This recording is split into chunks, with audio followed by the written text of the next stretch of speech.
And then we got to talk about the Selma Hayek transformation scene, dude. You got to talk about Salma Hayek.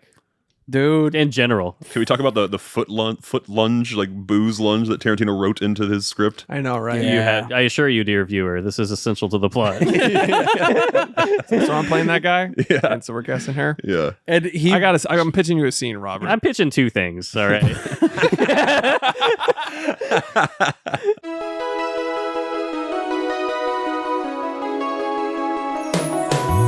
Every fucking week, new movies get released.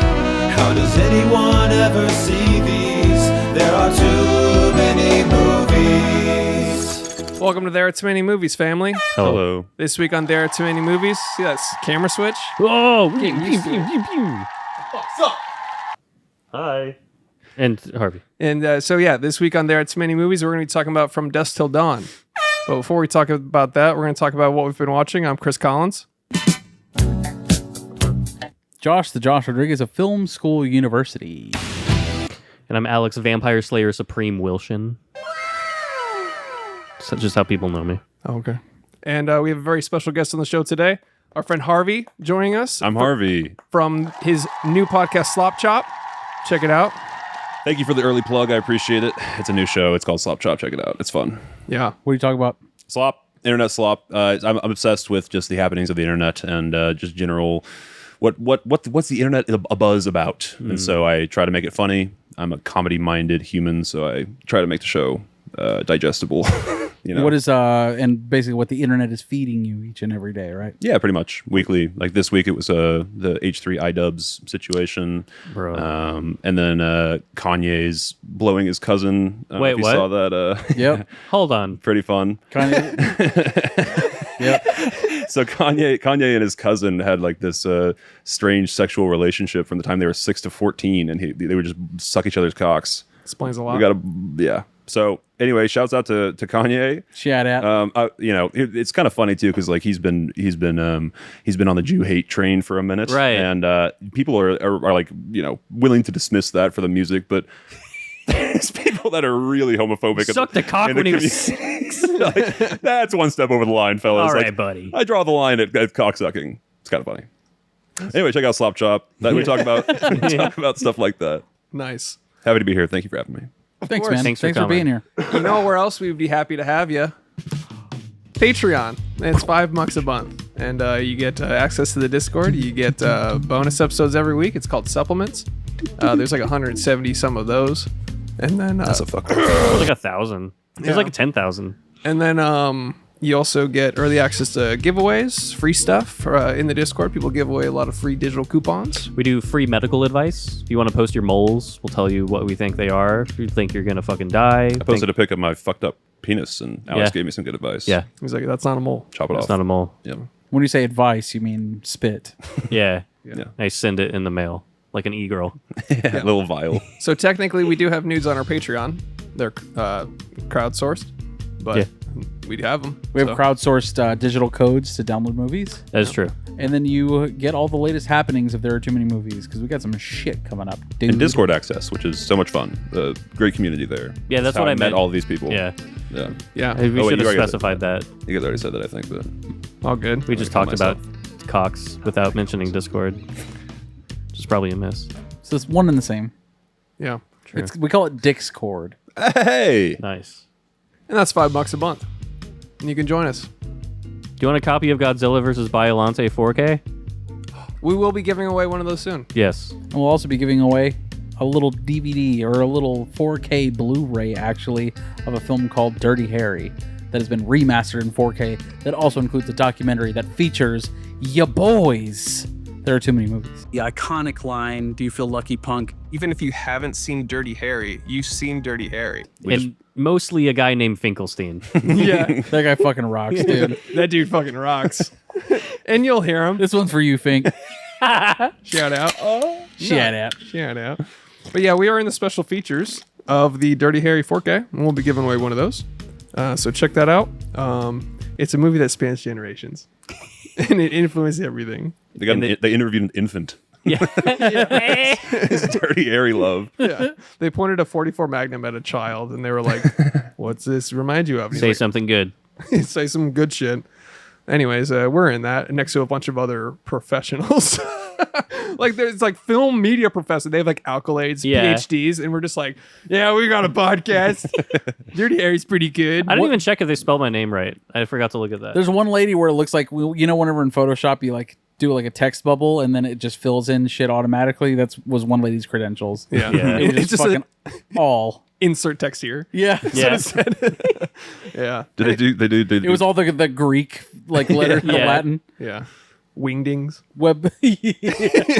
Wingdings. They do you guys' nicknames?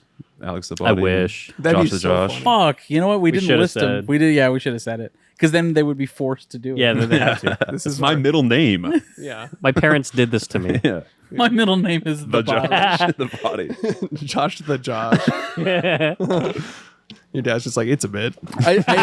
I tried to. It's on his birth certificate, but it is a bit. To be I clear. tried to stop doing the Josh. I was like, oh, that's stupid. I tried to stop doing it. No, it's awesome. One episode, and they were like, why aren't you the Josh anymore? I'm like, fuck. I fucking pigeonholed myself. That's what happens when you say that for 100 episodes straight. Yeah. Like, hey, what happened? Yeah. Where'd they get that idea? Who the fuck is that guy? Who the fuck is that? He's not the Josh today. I'm like, shit. I wasn't feeling. It's a fucking imposter. Who the fuck? Join our Patreon. Do it. Fucking do it. Or else. Oh fuck! You can say bye to Slop Chop. I think I'm gonna cancel my Patreon subscription. No, so put it down. Put the gun down. It's not going on. We need it. I think there's something in the... Green blood behind you. Discord, baby. Fucking sign up for, or Patreon, sign up for it. You know the fucking deal. It's $5 a month. It's less than the price of a cup of coffee every month. What have you been watching, Harvey? Oh you shit! You we're want to starting kick with us me? off? Oh, I would You love, got it. I would love to kick it off. Let's get into it. Well, Little football reference for those of you. I saw a little movie called Tremors. Oh, classic. Did you go to the Alamo screening? Yes, Fuck, I sir. almost went to that. Dude, yeah, we saw it at Alamo. That movie is the shit. It's white trash Jaws, if you're unfamiliar. It's basically, it has all the elements of Jaws, but it's like just in the desert with these awesome sandworms, and it's like my favorite type of movie, which is stuck in a place. I love that genre, and so it's like the whole town getting together and figuring out how to fucking deal with the worms that are eating everyone. There's all these like little. There's great, similar to a Jaws. It has like the don't show the monster in the first fucking half of the thing, probably for budgetary reasons, but it works really well because it gets your imagination going. And the movie is just the shit. I think my take is that it could have been as popular as Jaws if it had the John Williams score. Like that's the only thing it's lacking is that like iconic sort of score. No, I think that's a really good point. Yeah. I've said it a million times, but John Williams has made Spielberg. Fuck yeah, dude. Don't get me wrong. Especially Close Encounters of the Third Kind. Yeah, the best movie. score. Alex's or Chris's favorite. Yeah. Bing bong boom bong. They're like, so I know who's going to be scoring my film. John Williams. John, you want to do that thing you did for Indiana Jones and every other classic I done? That's how the aliens talk. Yep. You did it. Apparently, though, that is how they talk. So, but whatever. Elaborate. Please do elaborate. Alien pilled. In the research that Steven Spielberg Yeah. did, that's the French guy in the film. Yes, Francois Truffaut. Yeah. Right? Truffaut's in that movie? Yes. Oh, Well, someone plays him. No, Right. that's that guy. He plays the director plays the French a guy character. is Francois Truffaut, and he's the French guy. Oh, really? Yeah. Oh, cool. Well, anyways, that guy's involved in a lot of stuff, and he was apparently was like, yeah, this has happened where they use fucking tones. So John Williams was like, Maybe we should do the rest easy. of the podcast that way. I was like, that's a shitty Just tone, dude. communicating Give me tones. fucking Eddie Van Halen on. Cowboys from Hell. Give me the Cowboys from Hell tone, baby. That'd be so funny if like the aliens landed, they're like, "Bee, doo, doo, doo," and they're like, all right, well, here's necrophages. Yeah. We were Like, holy shit. They're like, we got to get off this fucking planet. It's the guy making the dirt mound, but he's making a guitar out of Yeah. dirt. He's like, He's playing the fucking corpse guitar from. Talk about from Dusk Till- mutilating the stillborn. Jesus fucking Christ. We gotta get out of here. Just take off. Yeah. So, anyways, Tremors. dude, it's awesome. Highly yeah. recommend. It's a fucking blast. It's so dude. much fun. It's so tight, dude. It's like 94 minutes. Yeah. It's just in and out, and fucking the effects are incredible. It's got such a great escalation of tension every time. Like they've got the handle on the situation, and then something else happens, or turns out the little fuckers are smarter than they think. It's just Yeah. it's Kevin Bacon is fun, Yeah. but And more hot. Young Yes. Kevin Bacon. Yeah, it's crazy. More importantly, is his partner who plays Joe Dirt's dad. I forget the guy's name. Love that Jeff guy. Dirt. And he's in every fucking Tremors movie. Oh. Did you ever see Tremors 3?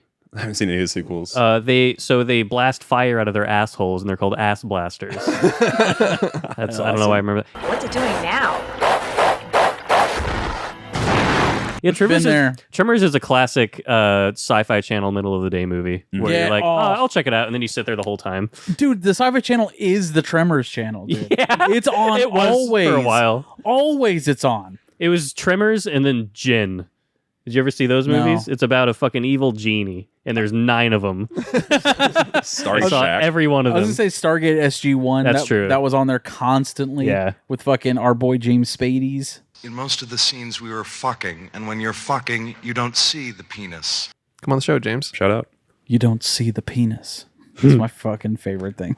So fucking hard. When you fuck. When you fuck, you don't see the penis. Cucked that journalist so hard. Yeah. Why is there no male frontal nudity? And was that an issue, and was that a contractual thing? So I noticed there's a lot of nudity in the movie, and it's all women. So why don't you see a pee-pee? I want to see more cocks. And of course he's like, I got this one. Yeah. Yeah. When you fuck, you don't see the penis. I think he has shades on too. Indoors. Of course. Hard. That's hard as fuck. Awesome. The guy just And fucked so on. am I. That guy's known for fucking on screen. Like, that's it. Secretary, get out of here. Get out of here. Get out of town. Take a Who hike. brought this guy? And we'll cut to a clip. He's probably got a piece on him, but we wouldn't know because you never see his cocks in the movie. Yeah, because it's always in a pussy. It's always in a woman, so. Yeah. Shouts out James Spader's cock. Hell yeah. Yeah. Got a helmet on. That's his blacklist, dude. It's like a duck where it's got the fucking. Yeah. Come on the show, James Spader. Yeah. His dick actually played the tremor in Tremors. Yeah. And I mean that C-U-M on the show. Yeah. Yeah. All else you right. watch? Moving right along. Here is a massive recommendation from me that I don't think many people know about. Have you heard of The King's Tide? So this is a horror-y sort of drama. It's one of these movies that got released on streaming and immediately forgotten about. It was just like dumped onto Prime with no promotion. It has like this incredible poster, which I'll make Chris put here. Really, really sick and like enticing poster. It's a big middle finger. It's the long one. The fucking I'll make Chris put here. just edits me out of the rest of the episode. The middle finger just stays there the whole episode. Yeah, it's over my face. just negative space where you are. But here's your premise. This couple loses their baby. I think it's like the baby dies. Yeah, it's a comedy. The couple loses their baby in the first 5 minutes, and then a baby washes up on the shore of this community, and it's just a fucking infant, and they don't like what the hell. So they give it to the family who's just lost their kid, right? And as they're going to save this kid, it's like trapped in a fucking boat, and the dude scratches his arm on the way in to save the baby. And by the time he gets the baby back to the shore, the whole thing has been healed. So this baby has like crazy Jesus healing powers. Is this a period piece? No, it's modern. It's modern, but with a caveat, which is that they're this secluded island community that has no contact with the outside world. So you don't have like, they don't fuck with, they're very like Amish that way. They don't fuck with cell phones. It's like The Village, but on a shore. Exactly. And On a beach? yeah, so like they have this cool thing where they have the secluded community is the only one that knows about this baby, and they have this like they do Isla is the kid's name, Isla time. So they have like this line out the door, and then you get 10 minutes with Isla, and you go if you're like hungover or something, you just go stand next to her, and she just cures whatever ailment you have. So like the entire community is basically like death and disease are all a thing of the past. They're like what their parents talk about, but this whole community has no idea what any of that means. These kids are born into this sort of utopian. It's really, really fascinating, and of course shit goes sideways. Is this a series or a movie? Movie.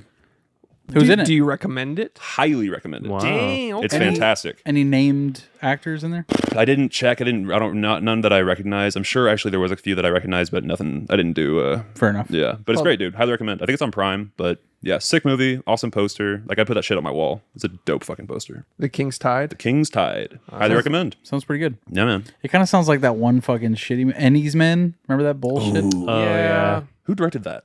That was like a real ass director. Yeah. Fuck Oh, that fuck. motherfucker, dude. Fuck, who was That that? movie was whack. We did a whole episode. I on get that. offended when something bores the shit out of me. I know. That was an early Neon joint. Yeah. Yeah. Dude, I was feeling like the first 5 minutes, and I was like, dude, this is like a sick 70s vibe. And then I was like, do something. Yeah. Yeah.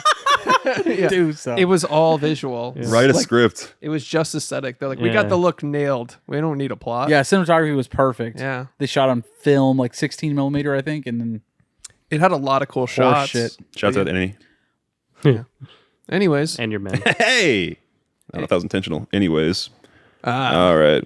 Chris is like, yes, Yes. of course. All right. Princess Mononoke. Saw this on Let's IMAX. fucking go. It's the shit. IMAX. I have. I'm very vocal about my hatred of anime, and I don't fuck with the medium at all. But I love Miyazaki. Love Ghibli. Totoro, Spirited Away, Princess Mononoke are like goated in my opinion. I think Totoro and Spirited Away are easily in my top 5 all Hell time. yeah. Love them both. Rank Ghibli. I'm a Totoro man, but it's inseparable for me from nostalgia. So I can't. But I watch it as an Was adult. that the first one you saw? No, Spirited Away was. Oh, wow. But Spirited Away and Totoro are like tied. It's hard to Okay. even. But those two for sure. I mean, Totoro's like such a cozy fucking movie. Yes. It's like that movie makes me cry. Yeah, And it's I get it. it's inseparable from childhood for me, and just they're like there's just this overwhelming respect for the unknown strength of beauty of nature. Yeah. It's just gets me. Love that movie.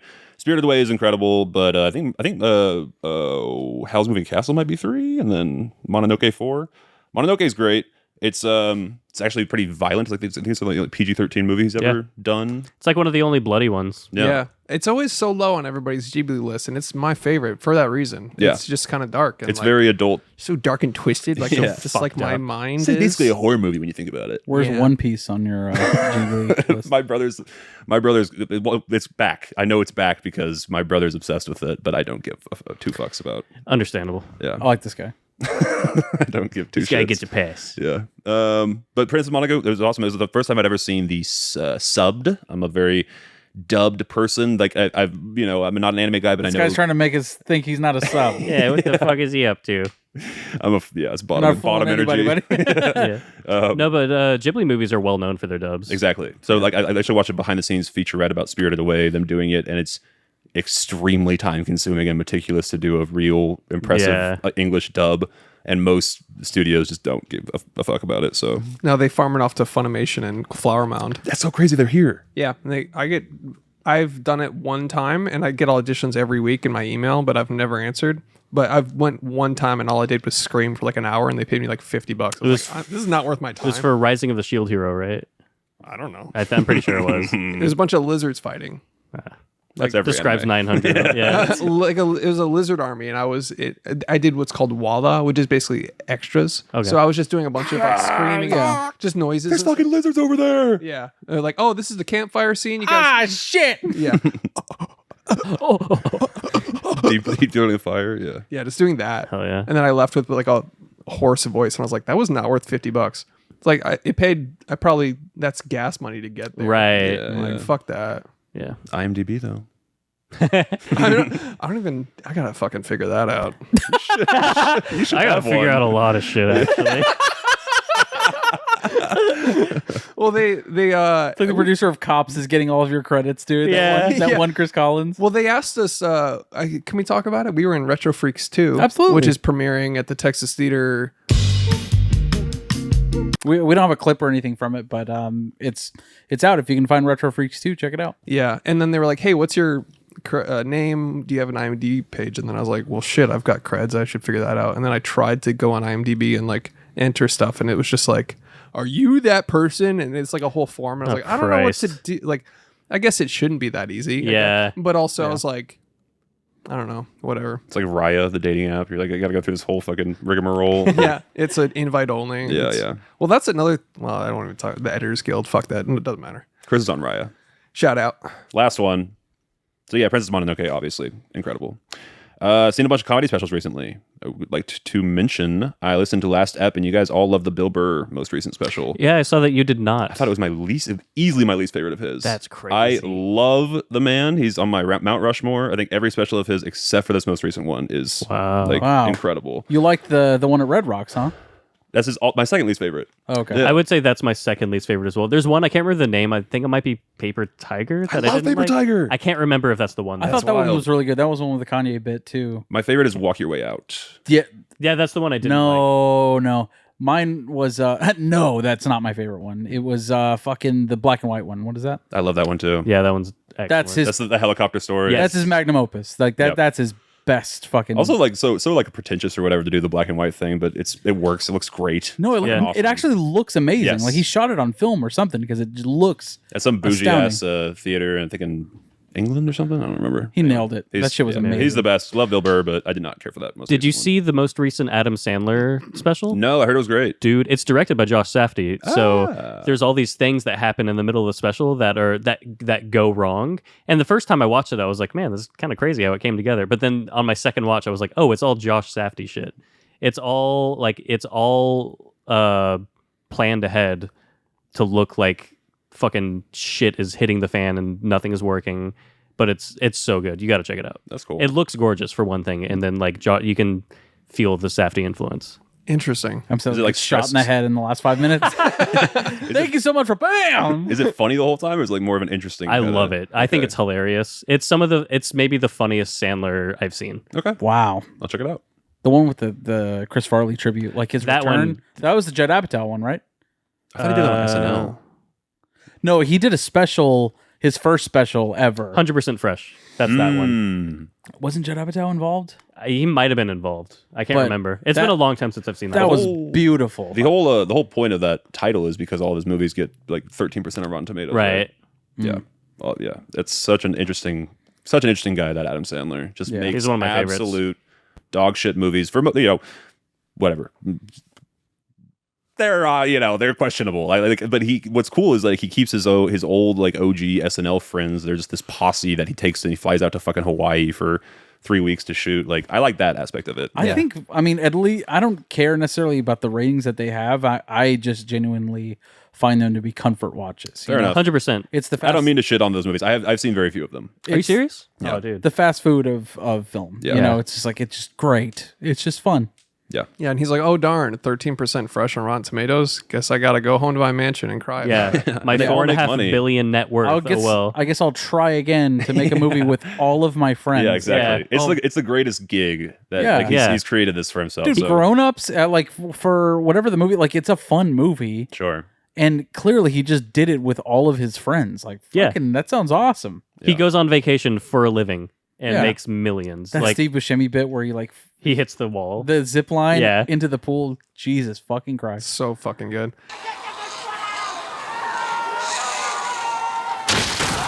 They all have like at least one gut busting physical Yeah. comedy Yeah, moment, yeah.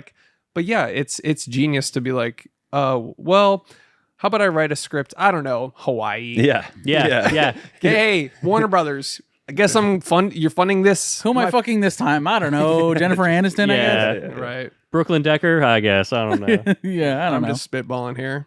That was a Tarantino moment. We'll get into that later, but the foot Salma Hayek thing. Oh, yeah. Oh, yeah, we'll get into it. We'll get into it.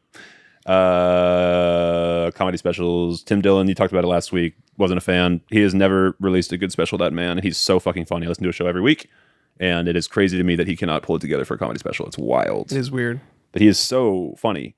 I want to give a shout out to a much lesser known comedian by the name of Corey Holcomb. Oh, dude, he's hilarious. He's so funny. I just discovered this man, but he was like I saw him from there's a clip of him doing a show in front of Shaq and a couple of other like NBA players, and he has this great off the cuff, like some audience member runs on stage and he has this great off the cuff joke that I don't want to make Chris put here, but it's like Hey Shaq, how y'all gonna have Lamar Odom wife run across the motherfucking stage? I was like, who is this guy? I've never seen him or heard of him before, and I watched his special. It's called I forgot to write it down. The Book of Corinthians. It's Bible themed, and it's killer. It's so good. It reminds me of Patrice O'Neal. It's like very similar levels of insane takes that he backs up with like hilarious. Patrice O'Neal was so good at like saying something absolutely off the walls wacky. Yes. But like having an actual method to like the joke and taking you somewhere you did not expect. 100%. Like a very intellectual joke. Exactly. That's exactly his vibe. Saying some fucked up crazy shit that you're like, come on, and then he gets you there with the logic of it. And he's funny the whole way. So I highly recommend Corey Holcomb. Did you ever see that clip of it was Patrice O'Neill? I don't know where he was doing the show, but like this girl, like there was like a table of girls and one wasn't laughing and like three of the others were laughing. And he points out the one that's not laughing. And he's like, "They don't like you, by the way." Yes. And like all the girls like laughed at her, and she's like, "Fuck." He just immediately honed in on it, and that's that level of being able to read a situation like that is the last thing I'm going to recommend. Which I'm not a crowd work guy at all, but Big J Okerson has a new pair of specials called Them and They. But it's like it's whatever, it's other people. The whole thing's crowd work. I hate crowd work. The first one especially, it's called Them, is fantastic. It's the best crowd work I've ever seen. He's so good at reading people's exactly what you just said, reading people's vibe and extrapolating on it. And he's been doing it for fucking 20 years. So that's what happens. But hell yeah, recommend. Does he still have the fingerless gloves? Oh yeah. God damn it! I know. That's literally just take them off and you're a better comedian. It's crazy, and he's so committed to this point. He's been made fun of by the whole New York comedy scene for fucking 3 decades, and he still does it. I know. It's like it's his brand now. It's like Theo Von and the Mullet, I guess, where it's like it's much more acceptable. Yeah, I agree. But it's but dude, his vibe isn't that. His if he dropped the fingerless gloves and just wore like a black t-shirt with all his tattoos, he would just coast in the modern era a bit better. But like at face value, you're like, oh, it's an ICP comedian. Right. Yeah. And you're like, I don't He's much funnier than his image would lead on. Yeah. It's like, oh shit, it's a juggalo on stage. Yeah. It's like, I don't know. I agree. I totally agree, but he's hilarious. But he is funny. Yeah, no, he's funny for sure. Watch them. Dan Soder's funny as shit. Soder. I rewatched his special recently, Dude. On the Road or whatever. It's incredible. So good. Yeah. Anyway, that's all I got. Thank you. Nice. Yeah, sure. I'll go next. Very quick watch list. The only one thing, we kind of did a really quick episode after last week's. I watched All Access PD Grand Rapids. Let's go, dude. Grand Rapids, Michigan? Yeah. Let's go. Let's friggin' rock. I wonder if my buddies are on there. Dude, I'm sure they are. So this is a new show on Max. I don't know exactly if it like airs on one of the, HBO, many of the HBO channels. This is a Discovery acquisition. Yeah, something like that. But basically, a police department in Grand Rapids decided, because they've lost trust with the community as a whole, they were like, we're going to bring in a camera crew to film everything that we do. Everything. Like the investigation, from getting on the scene to the procedural of like investigating the crime, talking to witnesses, the judicial system of it all, literally everything about a particular case. And it's in chronological order, so you're basically led through the case for each episode. It is fucking fascinating, dude. Shit. Sounds really cool. It's really, really good. And the police chief is the one that's basically like, film everything, because we want everyone to see what's going on behind closed doors. And so they're showing sprinkling the crack on black guys and whatnot. yeah, they showed that. Yeah. It is it's just really fucking good. Like you guys know I love getting to the bottom of things, and this feels just that. It is really fucking solid. Oh yeah. Like, we got to find out who stole the hockey skates. The case of the missing hockey skates. No, I mean, the first episode is like this fucking 14-year-old kid that gets gunned down for, God knows what, and it's Hockey skates. Hockey skates. He stole his hockey skates. And it's like them For a Fago or whatever they drink up there. Soda pop. it's them telling his mom. They capture that for the first time, like telling. Oh my god! Jeez. Yeah, it's fucking crazy. She's like, "Do you actually fucking mind with these cameras?" We're gonna have to sign this release real quick. Yeah, they have like a doorbell camera that captures, like, it's crazy. Like, it's across the street, but they catch the dude that was chasing him and like fucking guns him down in the street. It's fucking nuts, dude. Sounds awesome. It's incredible what they were able to capture in just this city. It's a crazy thought experiment, but so far so good. I'm really like a big fan of the show already. I've always been curious about like the real life sort of day-to-day stuff. It's you just inherently act differently with the camera crew in the room. Yeah, but like it is cool that they're just like, let's show every piece of it. I've never heard of that before. And on top of that, it's like the dad of the son that was killed. He's getting frustrated because they're not hearing back from but it's like they can't be involved in the ongoing investigation, right? That's kind of seems like a very novel thing, but they're they're frustrated because they're not getting news as often as they want to, updates on the case. And they're like, okay, well, everybody in our neighborhood is saying that it was this kid. And they're like, okay, but that's hearsay. We don't have any witnesses on the scene that say he did that. So, you know, as much as you want to tell us that's the guy, we can't necessarily look into it because then that is I don't know. It's not Conflict valid of in interest. court, yeah, or whatever the thing is. Confirmation bias. Confirmation bias, where it's like we have a witness, so let's focus all of our attention on this guy. Because it is hearsay, you know, they can't actually do that, right? So they have to kind of dig deeper and find, you know, contacts. And like, it's hard to find people if they don't trust the cops to come forward and say, oh, it was this person. I saw it happen. I saw this person run away. This person has been acting weird and different or whatever. So it's really fucking good. I'm just thinking about someone's on film getting told their son is dead. Yeah. Did they blur her face? No. She signed. She signed a She release, said Damn. because she wants to get the case solved. I mean, like she was. or she wants that clout. She's like, this is gonna be on HBO. HBO. Sorry, that's not a funny joke. It's fucked up. First thing on her IMDb. Screaming mother. She's like, by the way, my IMDb is. Oh fuck. No, and then the dad is like, he's posting on Facebook like revenge, and like he's posting like his guns, and he's like, I got 1, 2, motherfucker. Like it's All crazy. right, man. Yeah, but the cops are like, don't do that. Yeah. Yeah, and they're like, please don't do anything, man. Like, because now we saw that. Yeah. and now we know. He's like, It is nothing but premeditated at this point. yeah, Yeah. He's like, what are you gonna do? It's it. We don't And call he's- the cops. he's posting photos of the kid that they think it is that killed his son. Bruh. Yeah. Ooh, that's rough. Yeah, it's crazy, dude. He's doing the Netflix effect on Facebook, where it's like, Yeah. oh, this crime documentary is just gonna say it's this guy, and then psych, it was actually this other guy. But then we ruined that one guy's life. Yeah. No big deal. No big the deal. Reddit detective thing that Yeah. that happens so many times. So that was All Access PD Grand Rapids. The other thing I watched this week is a Catherine Bigelow joint from the 80s called Near Dark. Dude. Yeah, This saw is this at a- Texas Theater. So I was really stoked about this one. So I didn't know that they showed it at the Texas Theater. That's fucking awesome. But this is a vampire movie. I was getting in the mood, obviously, for From Dusk Till Dawn, Sinners, and this is just a really fun joint.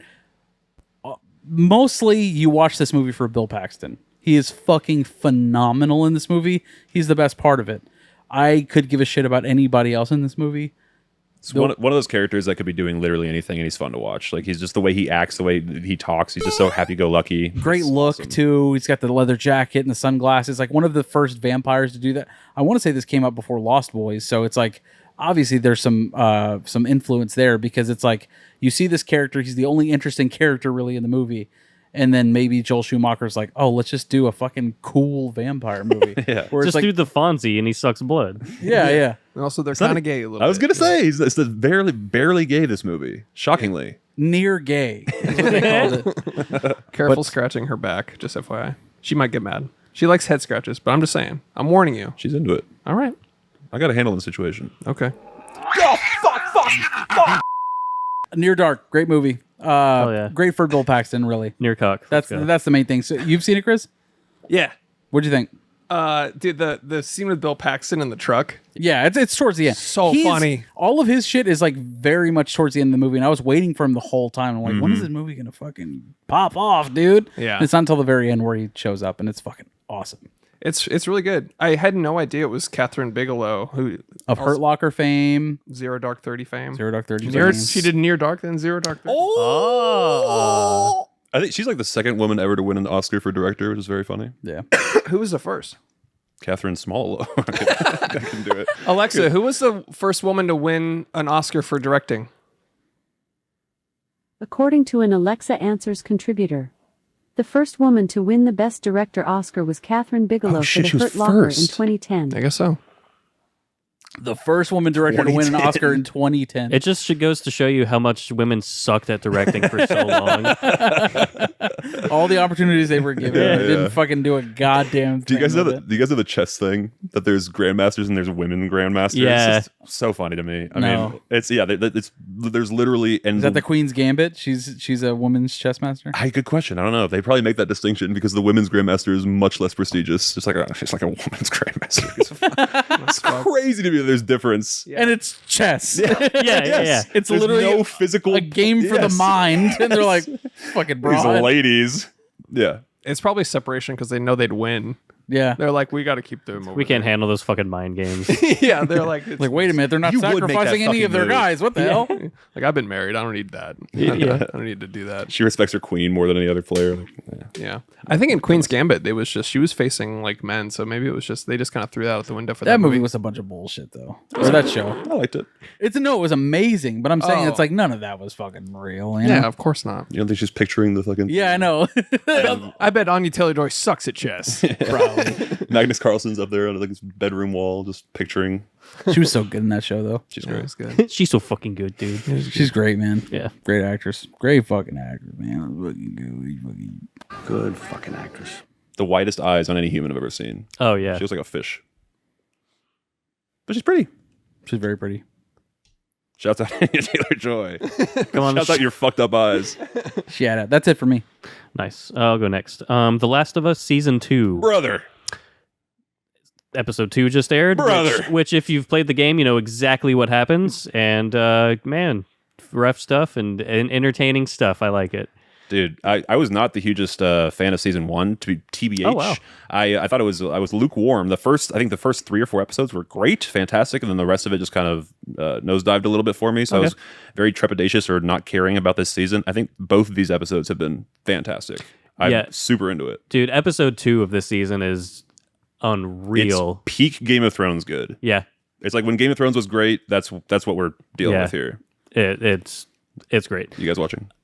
I want to get into it, but it's one of those things again where I want to wait till it's all out. But Okay. because I played the game, so I kind of know everything anyway. So I played the games and I knew what was going to happen, and it is a masterclass in tension building. That episode, it's fucking it's great. You got it, dude. There's the opening shot. There's like this just brewing storm in the fucking mountain. They're like, is that going to be a problem? He's like, nah, it's fine. It's going to stay in the mountains, and it just holds on the storm for like 3 or 4 seconds. Just like you just feel it. You feel it. It's like.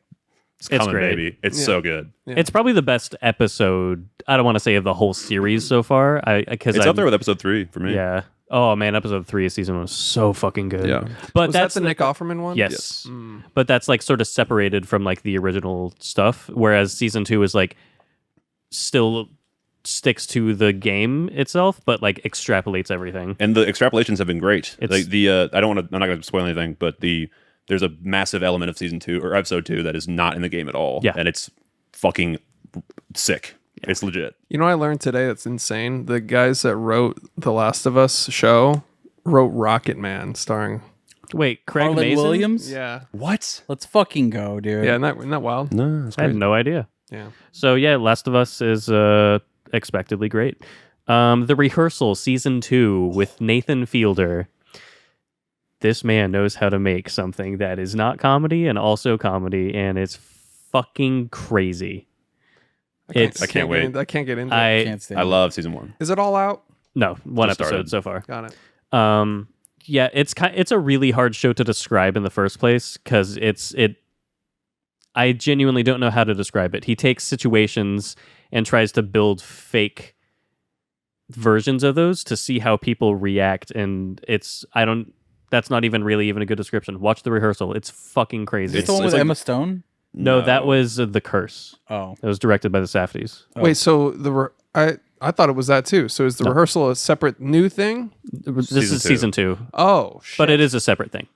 Season 1 was only 6 episodes, I think. Think so. Yeah, so it's short and I don't say sweet, but it's fascinating. It's like the most like layered, meta, insane show you'll ever just layers on layers of insanity. There are moments where you genuinely are like, are they acting? Yeah. Like, is this real? Like, it's a mindfuck. Crazy. Yeah.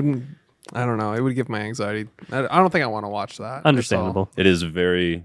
You should check out All Access Grand Rapids. Yeah. Yeah. Much more chill. all. Yeah. Just blowing away teenagers. Yeah. First person camera. Body cam footage. I'll cut it off at the third one because there's a lot of stuff. But Running Point on Netflix. Have you heard of this? This is a TV show starring Kate Hudson. Ooh, I like her. And also has Justin Theroux. I do that every Like her. episode. Doing the She's boomer great. thing. I know. Oh, like her. Oh, she's a swell gal. Great. I liked her in the skeleton game. Fuck. Yeah. Is it so she is the manager or owner of a basketball team in LA. Oh, I'm fucking in, dude. Yeah, Justin Theroux was the owner, and then he had like a drug scandal come out, and he went to rehab, and so she takes over as the owner of the team. And it is it's such a fucking funny, great show, great writing. I'm so in. It feels very, I don't want to say The Office, but it's like the workplace setting of being in like the NBA offices and them trying to like, it's kind of like what was that movie where Will Ferrell like owned a basketball team or something, and the drunk guy like makes the fucking half court shot. Adam Sandler. Nah. Fuck. Semi-pro? I know. Semi-pro. So it's like that, but like actually good. Like whereas Semi-Pro had that one good scene, Yeah. but this is good the whole way through. Yeah, there's a ton of great actors on it. I can't really remember them other than Kate Hudson and Justin Theroux, but great series. Season 1 is 10 episodes, 30 minutes an episode, so you knock it out. Did Justin Theroux help write this one? I think he must have, because it's really clever, tight writing. He's a really good fucking writer. He's great. And not a lot of people. I'm blinking on this man. Justin Theroux, he's the he's in fucking Mulholland Drive, right? Yeah. Is the main- Ghostbusters, or not Ghostbusters, Beetlejuice 2. Yeah, that's the he's credit. Lydia's husband in Beetlejuice 2. The Leftovers. He's the main guy in The Leftovers. Still nothing? Okay. Damn. He's known for that a I'll lot. Google it after this. He I'm was- sure I've seen him. He was the villain in Your Highness. You've seen him for sure. James Your Franco. Yeah, I got nothing. He's a I was the whole time you were talking, I was picturing the documentary guy. he's a really sharp-looking guy with black Oh hair. yeah, that guy. Okay. He wrote Tropic Thunder too. Yeah. Ah, fucking love Tropic Thunder. Which is wild. Yeah, I didn't know that for a long time. It's wild. Random. Yeah. Yeah. Great show. Running Point. Check it out if you're into comedy or I'm not even into basketball, and I love the show. So Nice. good Maybe stuff. you should watch more basketball. Get into the Mavs. They're having a great time. Yeah, with they're- it. Yeah, love 'em. managed well, those guys. I watched Sinners last night. Harvey and I went, and he had an extra ticket, invited me to the IMAX screening in Webb Chapel, the real one, the good one. So you saw it in 70? Yeah. Let's fucking go. And there's like half the sequences are like, and then like in film, Dude. like when it's in film, there's black bars, and then when the sequence is shot on IMAX, it just goes, the whole walls fit like, what is It's it, 7 crazy. stories? But there are times where it like they use it as motivation to like Oh. stretch the yeah, shit. there was a dolly in part where it's like it was letterbox and it dollied in and became Yes. IMAX. I was That's cool. like, whoa, that's That was insane. sick. That was really cool. I saw Interstellar in IMAX, and the aspect ratio changes got to me. They bothered me. They were too like cutting back and forth, but this I think worked perfectly.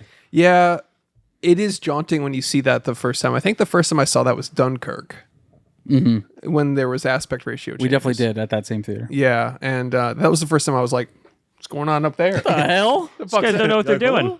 Yeah, and then I was, yeah, but Chris Nolan is literally up there doing it. Yeah. it's meant to do that. Just turn around. Yeah. Have you guys seen the 70 millimeter print of the fucking like the film itself? It takes up an entire room. Yeah, it's Yeah, crazy. It's nuts. Oppenheimer was. They said it was like 24 miles long. It's wild. Yeah, Wild. God. and that like it literally stretched it to the limit. You're stretching me. It stretched it all the way. The capabilities of the format. It's like they could not make a longer I can't film. stretch another inch. Can't take any more, Chris Nolan. Fuck. 3 hours and 1 minute, it would burst. Oh fuck. All 70 millimeters of it. Oppenheimer, you're about to explode. Yeah, so shout out IMAX. Wearing an IMAX hat, talking about this. yeah. Let's go. IMAX is the shit. Yeah, I mean, it does hit different. I mean, what is it? 7 stories tall? 8 stories tall? Something like that.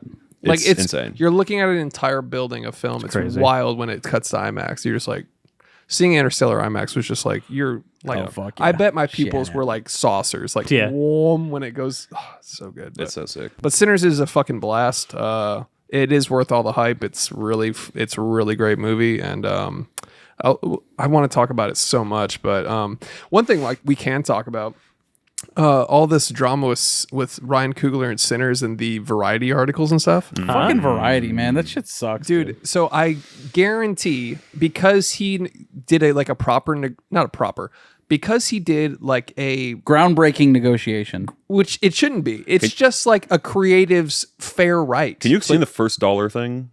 So that's like, okay, so typically in movies when you get like gross or back end, that means the movie has to make a profit and then you get paid. But every time what studios do is they just launder a bunch of money into a bunch of shell companies they own. Like they spend $10 million on fucking Solo cups for catering, and then they go back to you, who has a contract that says I earn back end money, and they go, sorry, your movie wasn't profitable.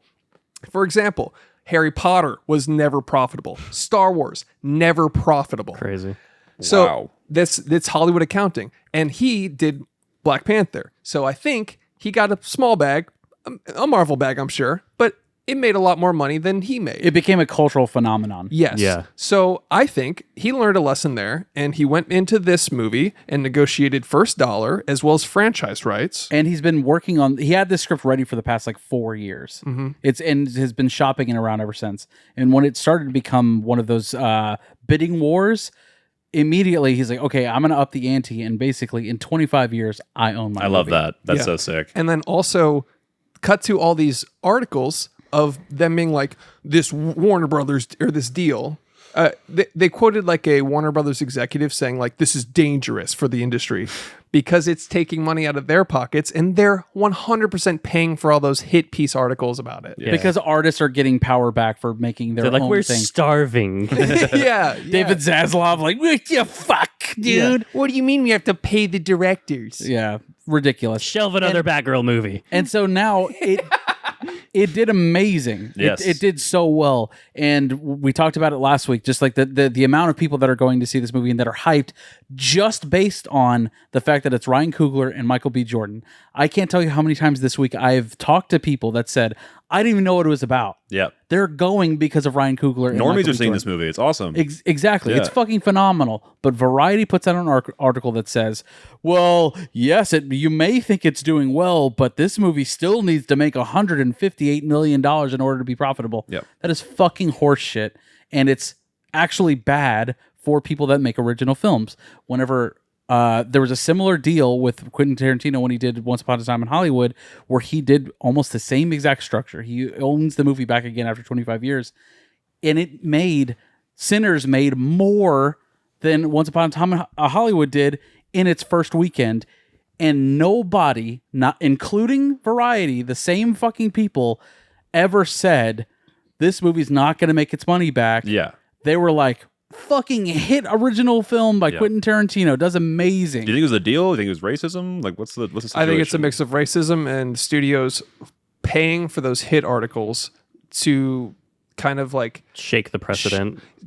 change the narrative, because they don't want him being like, oh, like you said, Quentin had a hit movie, and then that's what the article says, and then his comes out and it's like, well, it's a hit, but it's got a big asterisk. Yeah, it's crazy. It's like, what do you know? Yeah, I saw a tweet from Ben Stiller where he replied to like one of those things where it's like, this movie still needs to make $110 million. That was to the be Variety profitable. article. Okay, that must have, okay. So then Ben Stiller responded. He goes, in what fucking universe does a movie that makes, I think it was like $54 million opening weekend? Yeah, Original film. An original film that makes $54 million. In what universe is that? R-rated, by not- the way. Yeah, profitable. Yeah. It's crazy. It's No, just the negatively slanted bullshitty tone of that Yeah. shit it's unforgivable. I do think it makes me happy that this is blown up in their face. Like, I've seen much more negative press about the Variety article than the original article would have ever. Good. 100%. So people are rightfully pissed about this. And anybody that is, I mean, everybody's going to see this movie. Everybody's going to the theaters to see this It's movie. a phenomenon, and let me just tell you right now, it's going to be an Oscar winner, 100%. Like, it will be nominated. It's like, it's this year's The Substance. It's way less intense than The Substance. It's like, no one doesn't like this movie coming out of it. People are blown away by the filmmaking. It will be nominated and win a bunch of shit. I Guarantee did it. see that you gave it 3 stars, which makes you a racist, I'm afraid. Yeah. So I didn't love it. Everyone loves it. I feel like I wish that I loved it more. I was just blown away by the filmmaking. There's that one scene that is just like jaw-dropping and incredible. I won't spoil it. I can't wait to talk about it, It's man. so good. That scene is unbelievable, and everyone's talking about that rightfully. But there's there's a ton of exposition, and it didn't fully. I don't even really know I didn't really collect my thoughts enough for this thing. I just didn't. It didn't quite. I had super high expectations going into the thing. People, it has like a 4.7 on Letterboxd, and people are sucking the cock of this film. So I just wasn't blowing it like that. I kind of feel a way in that I think it is a great movie. I had an excellent time. My screening was perfect, dude. But I also understand it's not the best movie I've ever seen. I just really appreciated that I had a great time at the movies. Yeah. If that makes sense. Of course. And I think that's what most people, that's what the world is getting out of this. It's like, this is a fun time at the movies. Agreed. They don't need to own this movie. They don't need to fucking buy it on Blu-ray. Like, I think I go to the movies for something different, but this was such a breath of fresh air for me. I couldn't agree more with that entire sentiment. I totally agree. I think I have the same issue. We'll get into Dusk Till Dawn later, but the first half is much stronger than the second half, in my opinion.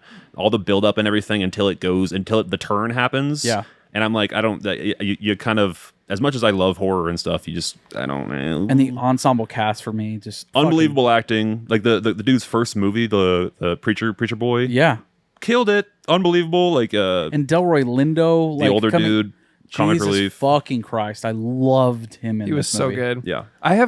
He's always good, but he always makes me think of Gone in 60 Seconds. Oh yeah, absolutely. God, I love his character. He's the cop trying to catch the car thief. Yeah. Oh, it's so fucking good. Listen, Reigns, that whole fucking thing. Go on, Love get it. out of here. Go get at it. Get out of here. This is one of those movies Stinker. that I wish that I had, that I wish that I liked more, because I love everything about it. I love all the behind the scenes meta stuff, and the success of it I'm so thrilled with, and I just wish that I But loved that it is like appreciated because it's your honest take of a movie that you want to do well. 100%. Yeah. And go out and see it, dude. You will like. I'm the outlier here. Everyone fucking loves this movie, so don't let my shitty opinion. And I'm really glad that you liked it a lot. Yeah, it was a lot of fun. I'm really glad because like I guess part of me was like, I know I had fun. I know this is a great theater experience for me. I just hope it resonates for everybody in that same way. Granted, it didn't for you, but obviously you wanted to do well, and then of course you liked it, which is great. Yeah, and I did. Yeah, I liked it. I just didn't love it. And we had a full theater too, so it was pretty fun. Yes. Yeah.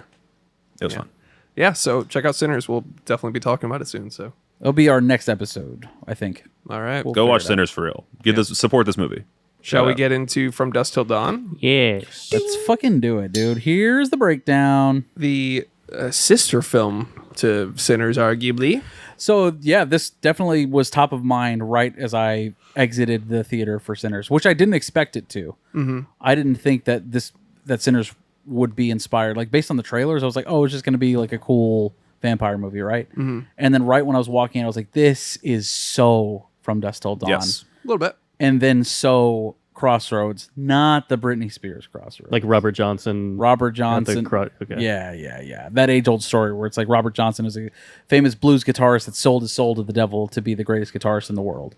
Have you ever listened to those songs, by the way? No. They're hilarious. What the fuck is he doing? That's satanic. Yeah. It felt like a perfect mesh of those two. So I wanted to do From Dusk Till Dawn because it just seemed like a perfect complement double feature to Sinners, which people are getting really stoked about. And of course, we want to build some excitement for the Sinners episode. Yeah. A Robert Rodriguez joint. It is. Written by friend of the show, Quentin Tarantino. Yeah. He knows who we are, and that fucking nuts. I have a bold prediction. What? That he will be on the show in the next 365 days. I doubt that. Put it into the universe. That's what happens. That's our fucking Hold me vision. on it. You go on Joe Rogan and then you come here. Yeah. That's what the happens. natural pipeline. It happened with Roger. Jordan He Peterson up fucking next. knows about you guys. His co-host was on this show. Yeah. It's Yeah. wild. Happening. Yeah. He knows our logo. He's seen that. He's seen the podcast, I guess. So You guys just got to do more feet stuff. That's true. That's true. So screenplay by Quentin Tarantino. This is very much Robert Rodriguez, Quentin Tarantino joint venture. I mean, granted, it's directed by Robert Rodriguez, but they worked very closely on this movie. For sure. And I mean, to be honest, it just feels like a Quentin Tarantino movie. The first half for sure. And that's what Robert Rodriguez said about making the movie. He's like, honestly, he's like, the script was written, everything was on the page, and he's like, my job was to make a Quentin Tarantino movie. Yeah. It really feels like that, like Tarantino wrote the first half and then gave the script to Robert Rodriguez, and he was like, all right, buddy, finish it out. And he's like, no problem, I'll finish this tense scene where we get to Mexico.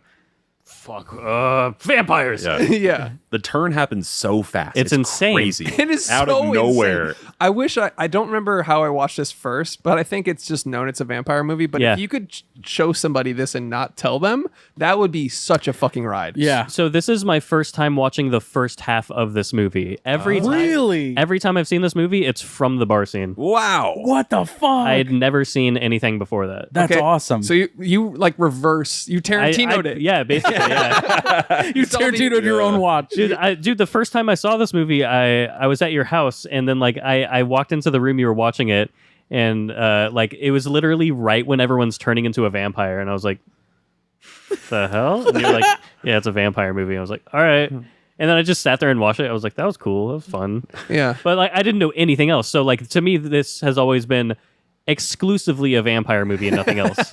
Yeah. I mean, Which half did you prefer?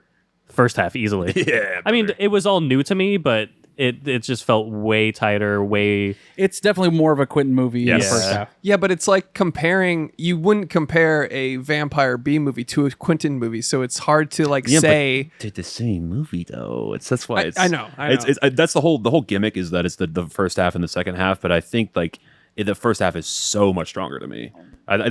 You can't have the reason it's a classic or whatever is because of the whatever crazy duality. But I'm so in it, and then vampire stuff happening. Yeah. I mean, opening up with Michael Parks coming in. Michael Parks, Jesus fucking Christ. Man. I mean, a really, like, in the scheme of the movie, a real bit part, but, like, so fucking good. Well, the way Quentin describes it is like Michael Parks before this is one of his favorite actors. And he had like created compilations of Michael Parks acting on television. PMVs, if you will. Yeah. On TV movies because he loved this actor so much. There was like some cheerleader movie that he was in, and he was like, "This is one of our greatest living actors." Of course, nobody knew about because Quentin is a movie autist, right? Yeah.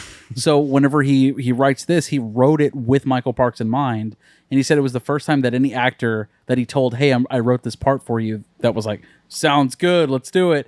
Because anybody before that was like, "All right, well, let me get my people to look at it, and we'll consider it." That was, of course, this is before Quentin became Quentin, right? Where was this in the timeline of Tarantino movies? 95? After Reservoir Dogs, and I think after Pulp Fiction. Okay.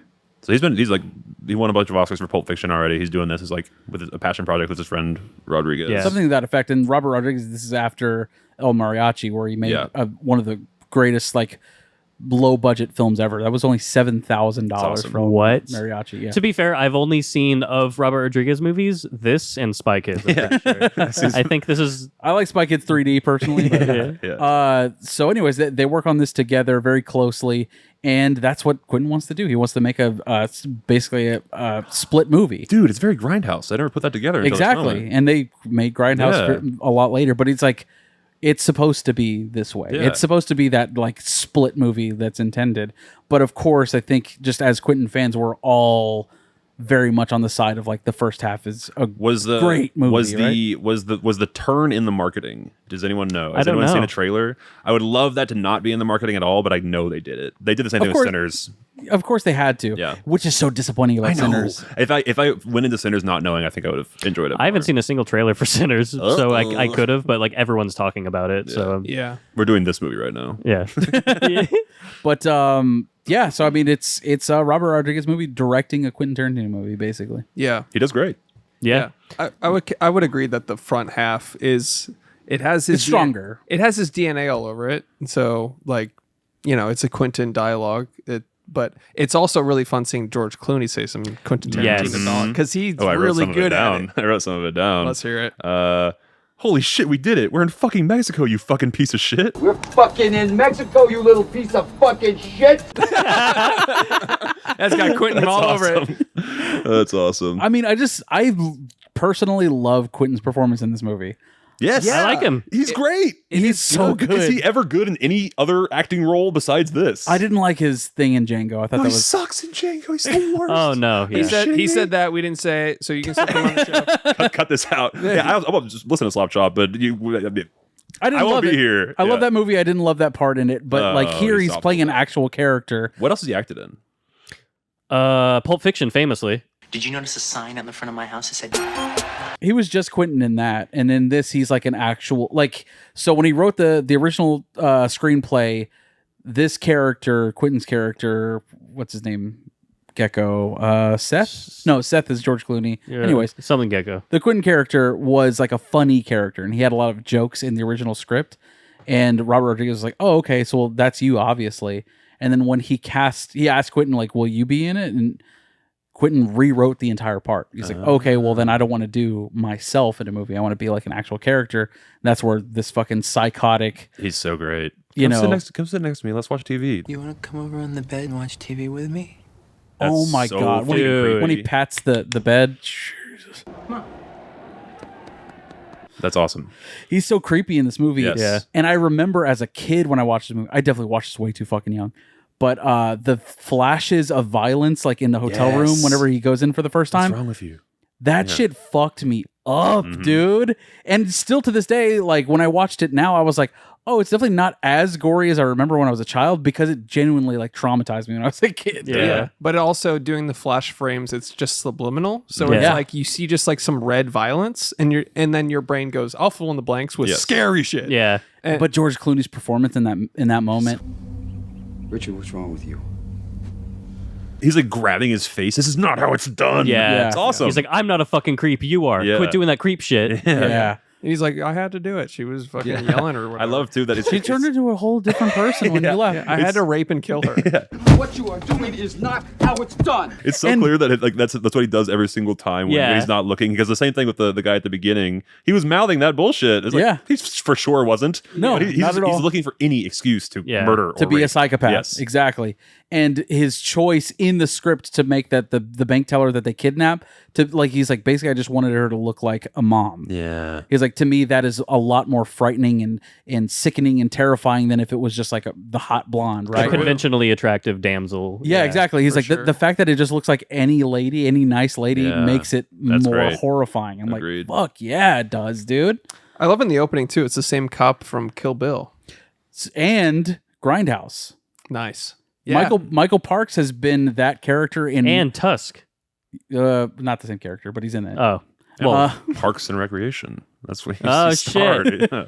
So Michael Parks, again, one of Quentin's favorite actors, wrote the scene for him, and he just said like they were fucking dying laughing while they were shooting his scenes because he was so good. Nadine's got a cross to bear.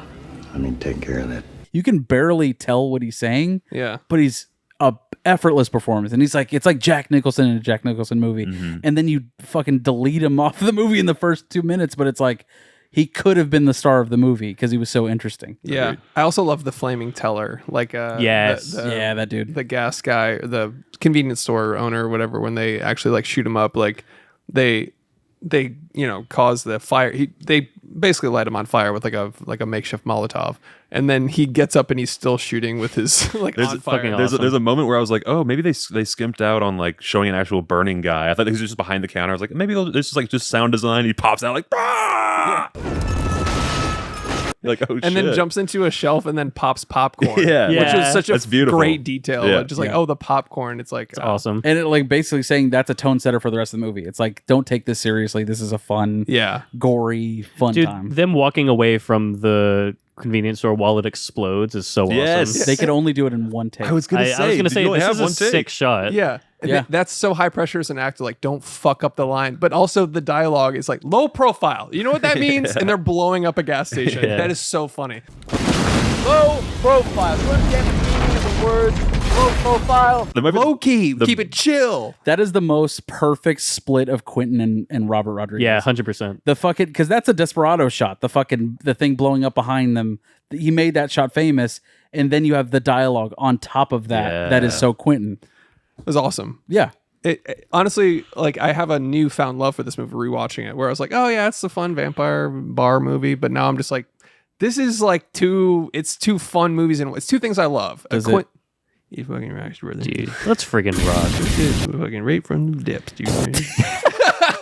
Right from flipping hell, buddy. You get the orange. Flipping heck, dude. Oh, sorry, brother. It's one of these, dude.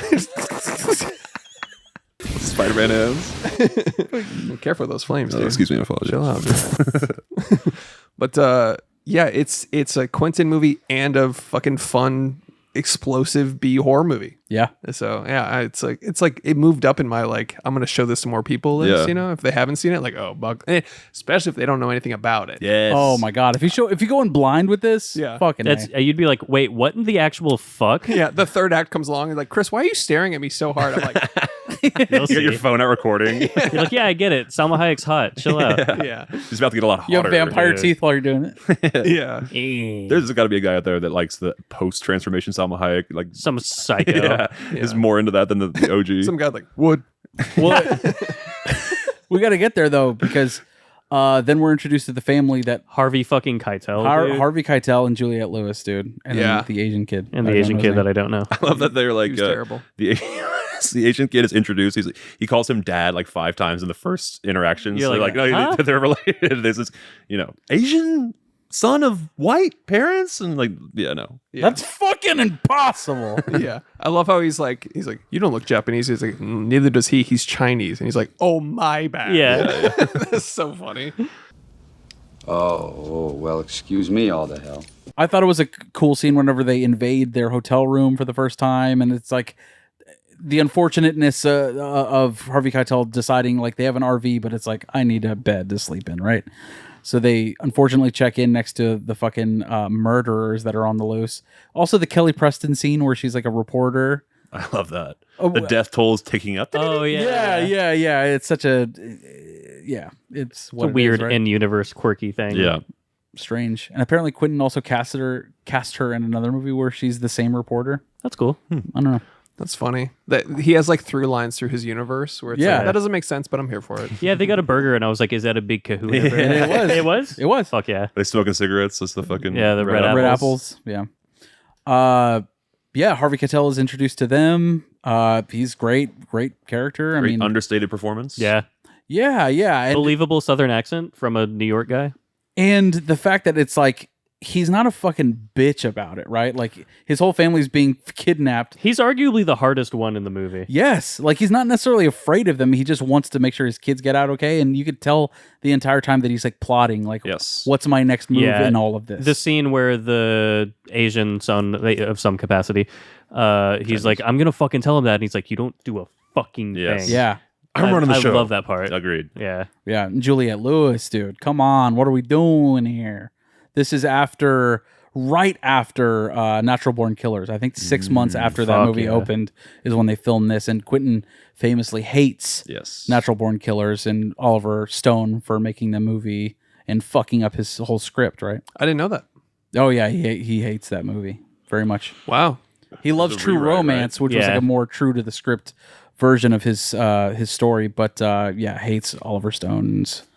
It's been a really long time since I've seen Natural Born Killers. I remember liking it. Yeah, I liked it. It's remember fucking liking- insane. It is insane. And so Juliette Lewis going from that to this, where she's like plays a younger girl. It's believable though. She was a fucking badass in Natural Born Killers, and then this now she's like, just a girl that's never had anything to drink before, and that whole thing. I thought she was great in this, and then her chemistry with Quentin was fucking off the charts. Yeah. I love the shot of her in a bikini, and it's just the Quentin vision. You're Yeah. seeing her legs and her like Just going up. waist. Yeah, all that cinematography is fantastic. Yeah, fan of the show, by the way, Juliette Lewis. Oh yeah, I think she follows the show. No shit. Shouts to her. Come on the show. Both of us. Come on the show. Yeah. She was great though. Yeah, we'll cut to a clip. Would you do me a favor and eat my pussy for me? Did you mean what you said in the hotel room? Oh my god, That's a pretty good Quentin. Did you mean what you said back there in the room? Did you mean what you said?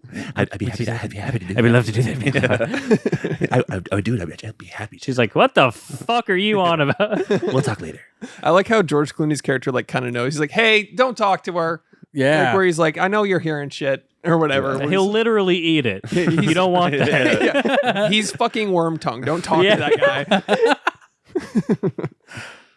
I love that Cheech Marin is 3 people in this movie, and it works, and it's great. Oh yeah, he's the border patrol, the the bouncer and The barker. Barker, yeah. Yeah. Like the place has awful security. The barker gets beat the shit out of. They don't touch him And for they like a did it half for hour. no reason. Yeah, like 45 minutes later, like that's him right there. Yeah. It's like, was he just face down in the dirt for like 45 People minutes? just stepping over him. Probably. I mean, fucking bladder, dude. I'm so glad that guy yelling about pussy. Shut the fuck He's up. so finally. annoying. We that get fucking guy. it. But like later in the movie, they show like the fucking vampires are made of like wax paper. Yeah. You know what I mean? Like they're easily able to like chop their heads off or whatever with sticks. But they kick Cheech Marin's ass for 3 minutes. Well, he's not transformed. You see in the vamp. I don't know. That, I mean, iconic scene though. Yeah. Harry Pussy. Yeah. He breaks the fourth wall. Yeah. Fuck it. Didn't love that part. No? I never like a fourth wall break. Fuck it. I loved it. Yeah. That's fair.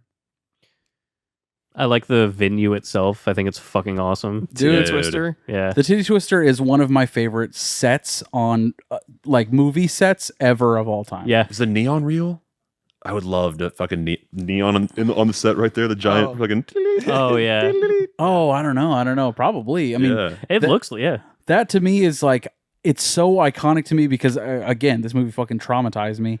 But the fucking, it's so impressive what they shot inside. And that first like 360 shot apparently was a fucking horror to make that shot, but it's just so grand. And you get the whole layout of the place as soon as they walk in, and you're like, this looks fucking awesome, dude. And then it's a fucking pyramid, dude. Oh yeah. That closes. Excellent final shot. Holy Yeah. shit! Oh dude. my That's awesome. God. Like catacombs. Yeah, it's a Mayan ruin basically. Oh, Yeah. With like a trucker graveyard in the back. yeah. Yeah. That blew my shit away when I saw that for the first time.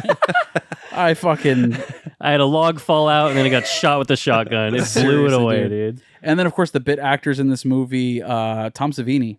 Yeah. So good. The goat. Another possible friend of the show. Come on the show. Tom Savini is great in this. Fucking hilarious. Yeah. I don't know why he's not in more shit. He's got a cock gun. Yeah. Like, and also his like, oh shit. Oh, I was about to say. That's my favorite. He's like, oh shit. yeah. His name is Sex Being attacked, Machine. Yeah, I'm a sex machine and I have a cock gun. Yeah. And earlier you were like, this is a sophisticated Tarantino heist thriller. And it's like, yeah, well, buckle up because a cock gun is coming. Yeah. I love when With he two little teases chambers it too. on the bottom. too. Yeah, he teases it like someone like tries to fuck with him and he's like, Yeah. Yeah. Yeah. That's what I thought. yep. They always fuck off when I show them the cock gun. I would love for that to go His off. Glock cock, if you will. Yes. Yeah. It just blows his dick off. First time The he's like, kickback? He's like, finally, I get to use my cock gun. It just blows his dick off. He's like, oh, I should have seen that. Oh, no. Oh, Jesus. Oh no. What caliber is that? Whenever he's transforming, that is so funny, dude. Oh, yes. He's like he's checking his tooth or whatever. He gives it like a Tim Allen. Yeah. And the Asian guy's like, he's like, And then his hand goes. Yeah. yeah. Fucking killed me. He's so funny in this. Yeah. He's a great actor. Yeah. It was funny, Great like, physical comedy. yeah, and watching Danny Trejo like jump Legalized around comedy, and he's dude. like, oh shit. Legalized comedy. Legalized comedy. I'm getting out of politics. I don't like the hate. I thought it was really funny that I don't know, what it was like shortly after the transformation, there's this group of 4 vampires, and it's 3 hot women with the vampire face, and then one just hideous beast. Yeah, one like yeah. Suspiria witch. Yeah. Yeah, with a pregnant belly cut out. Yeah. Jesus Christ. Much like every female friend group, there's always it's always the one. Yeah, it was kind of an odd choice, like 3 hot, like Salma Hayek-esque, and then just this an ogre. Yeah. Yeah. 3 like 7 feet angels tall. and yeah. Yeah. Fred Williamson, dude. He's like the Vietnam vet. Oh, fuck yeah. He's Dude. telling a whole story about Vietnam. He's like, Oh, yeah. but I got them all. Tom Savini's just over there turning. Yeah, he's turning while he's telling the story, and then you can just see him going. He's like, I went into each sleeping bag, and I fucking. And he's telling this. The audio cuts out. Yeah, the audio cuts out. And he's talking about stuff, and by the time there was chunks of meat on my blade, Blood and yellow flesh. That's fucking crazy. Awesome, dude. Yellow flesh is nuts. Fucking nuts. Just like a random blaxploitation character in this movie. I fucking love it. Yeah, dude. he's like pantomiming like shoveling and like grenades. Yeah. All this like crazy stuff, and then it just cuts back. So by the end of it, I had single-handedly killed the whole VC squad. Yeah. It's just like I like that he's also like he's stacking dominoes trying to make it, and the ladies are just dancing and shaking their ass in his face, and they just topple over and over. God damn it! This is where I go to play dominoes. I've stacked 3 dominoes. My I've never entire gotten over life. 3. Yeah. And then we got to talk about the Selma Hayek transformation scene, dude. You got to talk about Salma Hayek. Dude, in general. Can we talk about the foot lunge, like booze lunge that Tarantino wrote into his script? I know, right? You had, I assure you, dear viewer, this is essential to the plot. So I'm playing that guy. Yeah. And so we're guessing her. Yeah. And I'm pitching you a scene, Robert. She was the other one that he had in mind when he was writing like the first fucking guy. 100%. I'm pitching 2 things. All right. He brought it up in the commentary too, where he's like, George Clooney kind of gave him shit for it. He's like, oh, so you wrote a scene where you're sucking Selma Hayek's feet. Yes. And I have to fight a devil dog, basically. Like that's what you wrote in this movie. It's like you're doing that while I'm doing this. Fucking thanks, dude. Yeah, you don't have enough George Clooney. Yeah. Fuck off. Speaking of which, his hair is darker now than it was in this movie. You guys Yeah, I saw that. I think he's doing that for a role. though. Okay. Okay. It's not just him being Because he insane. knows it looks like shit. It looks I was gonna say, I was like, you're a perfect silver fox. You're like the epitome of a silver Yes. fox. What are you doing? Yeah, it must be for a role. he Like, was saying in an interview, it's he's like, jet my black. wife hates it, my kids hate it. Okay, Yeah, fair enough. He knows it looks bad. Fair enough. Yeah, he's like the poster child for like salt and pepper. Yeah. Oh yeah. I shouldn't say poster Oh, yeah. child. That's weird. Poster man. He's Poster the- grandpa. Yeah, there you go. Yeah, sure. Hottest children. Selma Hayek though, good lord. Yeah, dude. Great scene, great actress. You want to talk about earliest jack-offs? You want to get Pre or too post real. transformation? The scene in Dogma where they introduce her, she's got basically Also a stripper scene. She's got the exact same role, but I rewound that one shot hundreds of times to jack off. Just beating your little meat as Yeah, an dude. 11-year-old. Your dad's like, why do you like Dogma so much? Fuck off, Dad. We love Dogma. Shouts Dogma. Dude, that scene was fucking awesome, dude. And of course, that's like the middle of the film where she's doing the striptease or the dance, exotic dance, and then has the fucking snake, which is insane. And then turns into a vampire. It's almost like halfway through the movie. Exactly. Yeah, it's an hour in. Yes. Crazy. Which is Perfect 1 and 2. Yeah. or it's like, That's where it divides the whole everybody that watches this movie. it's crazy. I had an interest or a thought, which is like the Salma Hayek performance dance thing. For whatever reason, there's like 30 seconds at the beginning with no music. It's just dead silent, and everyone's just watching her. And it gets a little uncomfortable, and then finally the music starts. But I thought it'd be so funny if the whole thing was just no music, dead silence, just her Squeaky shaking her shoes. ass. Exactly. Yeah, but everyone's fine with it totally. Yeah. Yeah, can I get a whiskey? We're splitting the check. It's gonna be 3 ways, three directions. Who's that? Who the fuck is that? Yo, there's Oh, jeez. Oh, fuck, my dick's hard, but I gotta piss. I'll just... Immediately spraying himself directly. You drown yourself? is that a snake? Wait, where'd the snake? Bah! Immediate swallow fucking throat. Immediate around the neck. Yeah, just like her. It does go around the neck for a minute. I was I like, know. oh shit. I know. It was Snake handlers right off camera, like, oh fuck. They're like, you're good for now. Yeah. For now.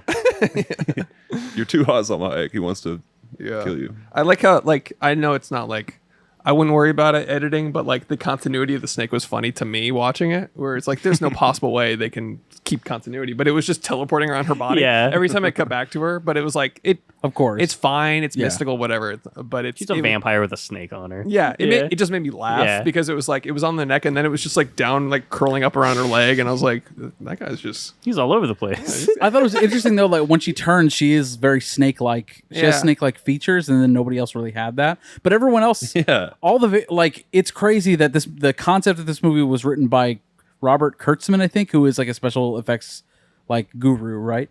And he did all the special effects for this movie. So the idea that all of the vampires look different is fucking awesome. Did Savini dude. not do the effects? I figured he would have. Yeah, seeing him, I was like, oh, he must have done that. He's probably heavily inspired by Savini, but it's Robert Kurtzman. Okay, cool. And I looked up his IMDb, and it was just makeup for like pages and pages and pages, Oh. and then one writing credit. Oh, really? Yeah, that's fucking cool. But yeah, I love that the vampires all have just like very different makeup designs. It's like the implied lore and world building is like more than you would expect. Yeah, and the Fred Williamson character, the black dude, whenever he turns, that was the scariest one to me. Yeah, he kind of looked like a bat, right? Like a fucked up bat. Yeah, he looked like a did. vampire bat. He looked like a Yeah. vampire bat, and then but he also kind of looks like Danny Glover a little bit. Yeah, It like does. like Yeah. it looked like a different actor. I was like, Yes. wait a second, I thought like it does not look like Fred Williamson anymore. that was my favorite vampire. That guy. The scariest looking of them all. Yeah, for sure for me. Yeah, my favorite was that I think he was a bouncer where he ran across the bar and snapped two people's neck. Yeah. Oh, that was hard. Cracked me He's just up. like, shut the fuck up. He literally like I rewound that so many times. Like I'll cut it in, but it's like he's like they're like, hey, over there. Or they call him like Meathead or something, and he starts running towards the group, and some guy's like tries to intercept him, and he just goes, Yeah. and then another guy comes in, he goes, like he's just snapping necks as they pass. It cracked me up, So dude. good. Oh, and I want to talk about speaking of flash frames, like from the earlier scene, every time there's a gunshot, I don't know if it's a full frame of white or like a full like gun being shot at camera, but it looks like every time they shoot, or at least close, like if it's like kind of at camera, there was like this full frame flash in there that I want to see. I want to go frame by frame and see what it was, but I'm curious, like it was, a pseudo special effect, but like an editing trick. If so, that's a Grindhouse thing. Oh, That's a Grindhouse like technique. Interesting. Because even Spielberg used that in his To make it like more intense. Or in his something. short films. They showed that in The Fablemans, where it's like anytime you cut to a screen of white, like that's the gunshot, and he would like splice that into his. Or he like poked a frame out. Yes, that's what it is. Yeah. He would poke a hole where the gun is, and That's that exposed. That's what I was thinking it was. Like Yeah. it looks like That's a Grindhouse technique. that definitely was happening. Because Yeah. every time there was a gunshot, I was like, what? There was like a weird, like I saw like a, I don't know. Yeah. Only editor shit finds that out. You know what I'm saying? yeah, You're an bro. editor, you find that special fucking shit, dude. Fuck editors, man. Yeah. So you can do fun like that. Shit, let me take that again. I'll keep it in. I'll edit that out. Aha. You can do fun stuff like that if you're an editor. You know what I mean? Make it go Dude, up. is it gonna work or is You got it. Here, you try Fix it. it. That's weird. Strange. I like when the table gets flipped over and all the legs are used as stakes to impale Yes. the vampires. Yes. That's Yeah. fucking hard. Yeah. That's just awesome. just a lot of great bit parts in this movie where it's just cool deaths, man. I know. It's fucking awesome. man. It strikes me as like writer's room. Like how many cool vampire deaths can we think of? Yeah. Just like put them on the whiteboard. That's just what's so fun about this movie. Even the band. Oh, that's metal as fuck when they're playing the corpse. Dude, I couldn't get to sleep the night that I watched this movie when I was a kid because of that fucking guitar that is a torso. Fucking scary as shit. It's alarming. It's the ragdoll head that makes it really Yeah, unnerving as fuck. Yeah. I loved their exit though, where they're like, "Hey, I'll kill the band," or they're like, "Fuck you," and they explode. Yeah. Fuck you, good night.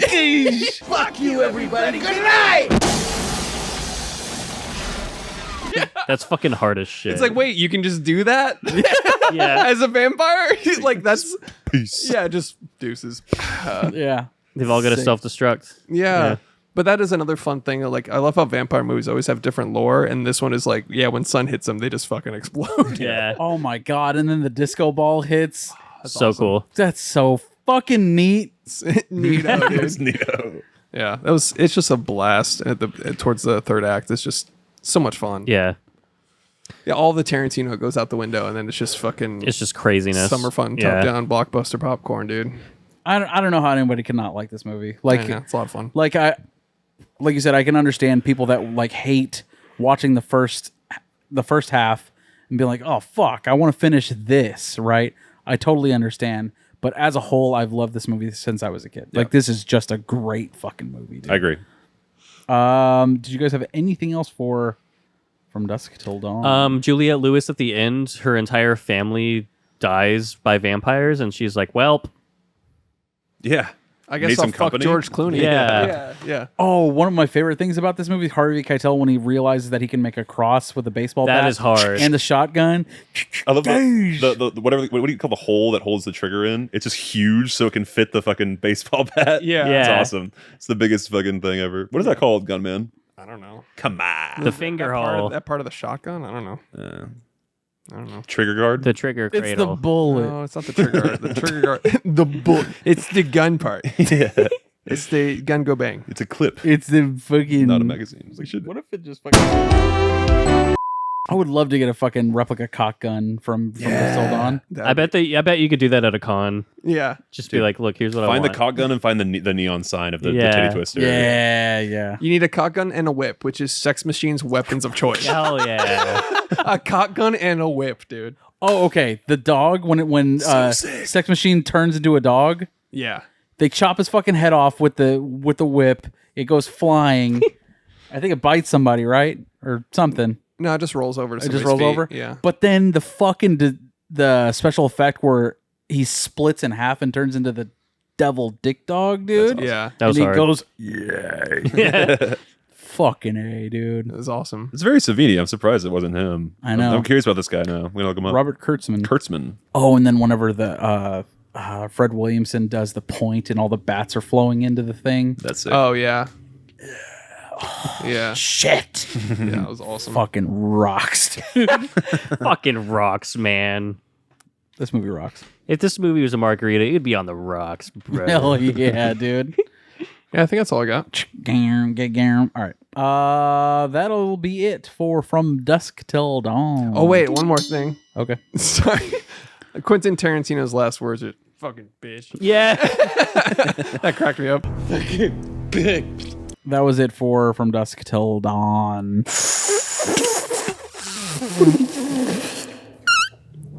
Is it cinema?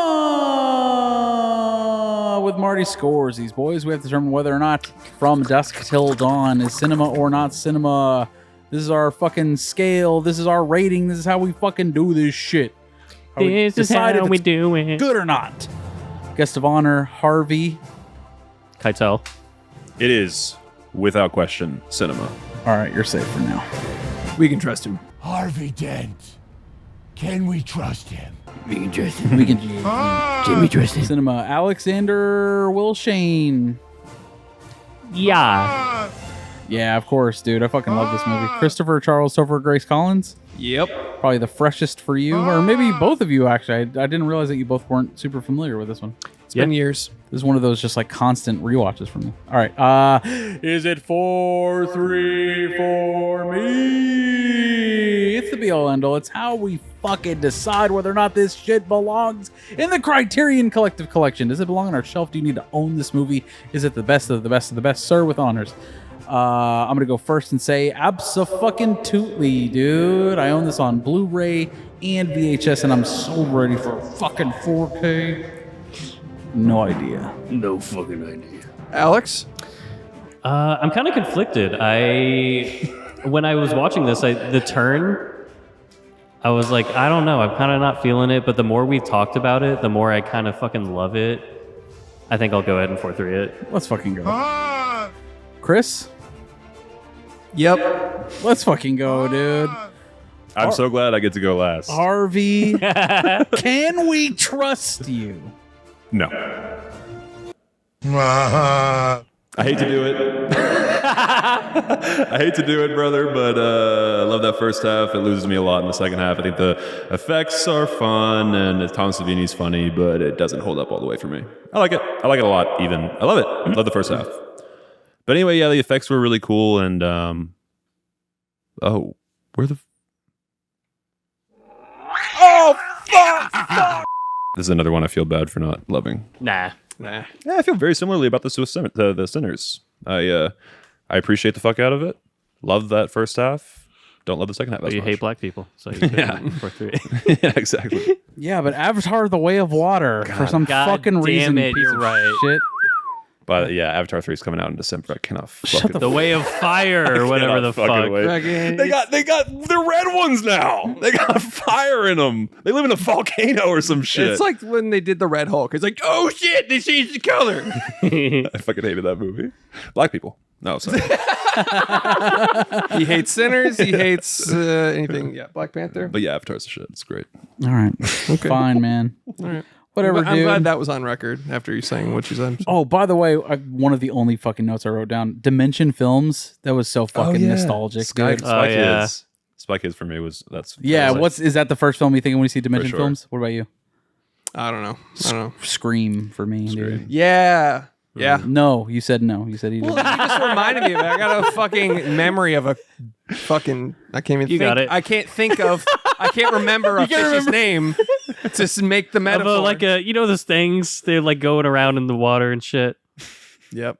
Navi.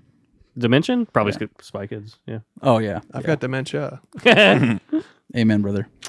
All right. All right, boys. Done movie titles for From Dusk Till Dawn. I'm writing it down. I've only got one. Ask your vamp what my foot tastes like. I've got Mother Trucking Vampires and Reservamp Dogs. I like Mother Trucking Vampires. Reservoir Vamps? Reservamp Dogs. I never said it was good. I just your face. I could doctor that. Yeah. What do you got? I don't have anything right now. Well. Dracula Unchained. Not bad. What One else? black guy, but all right.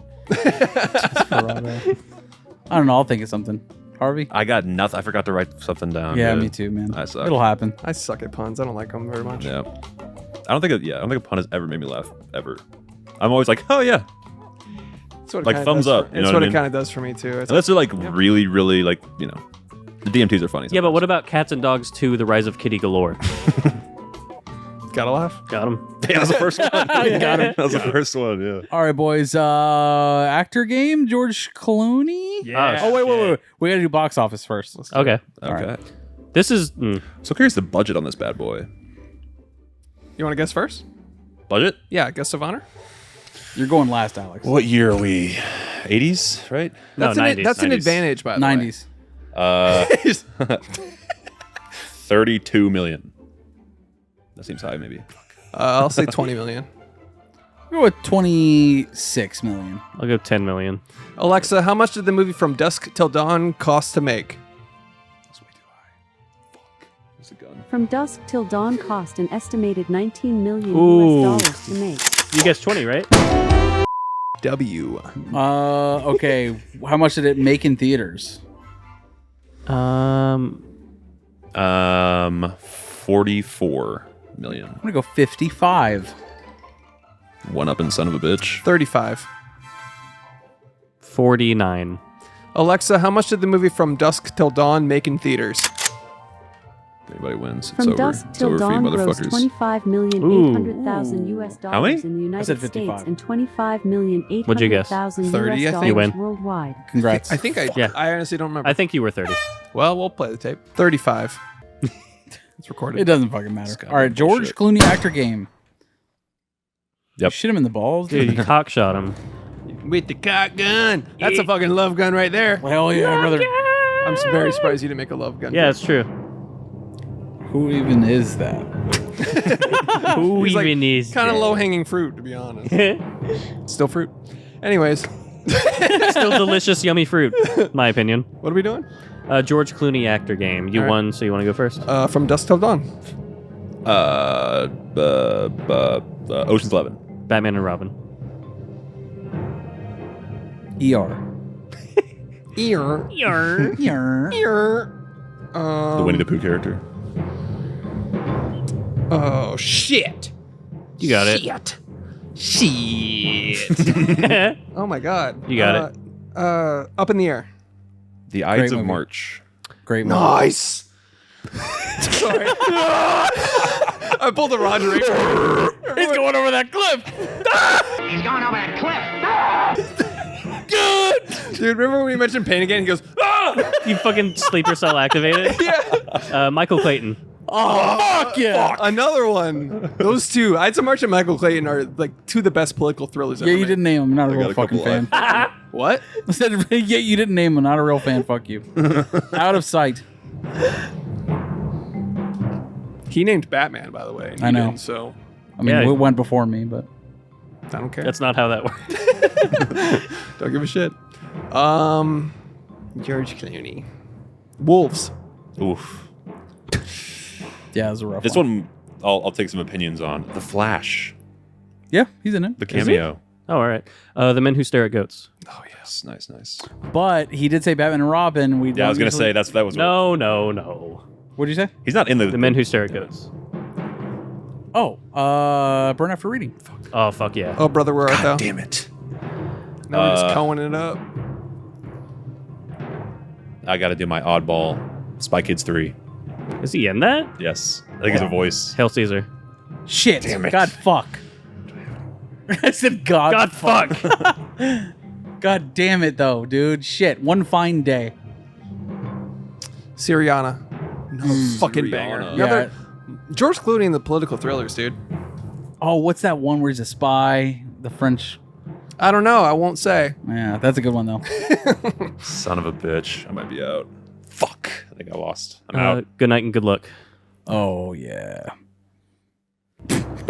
Oh, yeah. Oh, yeah. My dick is dripping. Shitting fuck. George Clooney, a Red Surf. Never even heard of that. Me neither. Is that in the Surf's Up cinematic It's a universe? Gene Simmons movie. I'll tell you that right now. That was my wild Chris card, Googling George Clooney.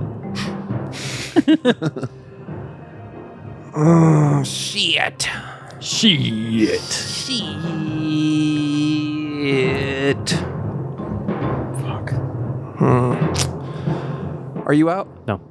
Fuck. Well, then I won't. Yeah, not last. I want to describe a movie. I have two in my head. I can't think of the fucking names. I'm out. Roseanne. All right. He's a major character on Roseanne. He's a major character. He's essential to the He's lore. Roseanne. He played Roseanne for 3 seasons. No, a lot of people know. Fuck. I remembered the name of the one. Wait. No, I didn't. Wait, it's gone. No. That was the dementia talking. Yeah, I was wrong. Fuck, was he in it? Yep. A Dangerous Mind? Is that him? I'm not sure. That's Russell Crowe. That's a No, you're thinking of A Beautiful Mind. yes. Oh. I don't know. A Dangerous Mind. I'm out then. Alexa, was George Clooney in A Dangerous Mind? Sorry, I don't have an answer for I'll just that. Google it. You suck, Alexa. I never heard of that one. Kill yourself. That was the one with Sam Rockwell. Where he plays like the game show host that is like a CIA operative. You're almost there. You almost had the full title. Confessions of a Dangerous There Mind. you go. Give it to me. All right, thanks. I have written Thanks. down here, Hoobastank is the past tense of Hoobastink. I don't know if I've said that before. I don't know. No, but that's Okay, good. Thank you. Yeah. Oh. Wait, so you were out? Yeah. Oh, man. Let's fucking go. That was a movie title. This is George Clooney. What was that one with the money? That he was the money. Money Monster? That was it, I think. What was the one with the spies where they're in France? I thought it, where he's a gun maker? Yeah. I thought it was The Professional, but I don't think that's No, it. that's not it. I don't know. It's a solid like thriller though. Banger. Really good. And his girlfriend in that movie, she's fucking great. Oh, shit. We forgot the masterpiece Wolves. He said it. No, he said it. Oh, shit. I didn't forget that. Midnight Sky, Money Monster, Ocean's 8. Okay. Hail Caesar, Very Merry Christmas.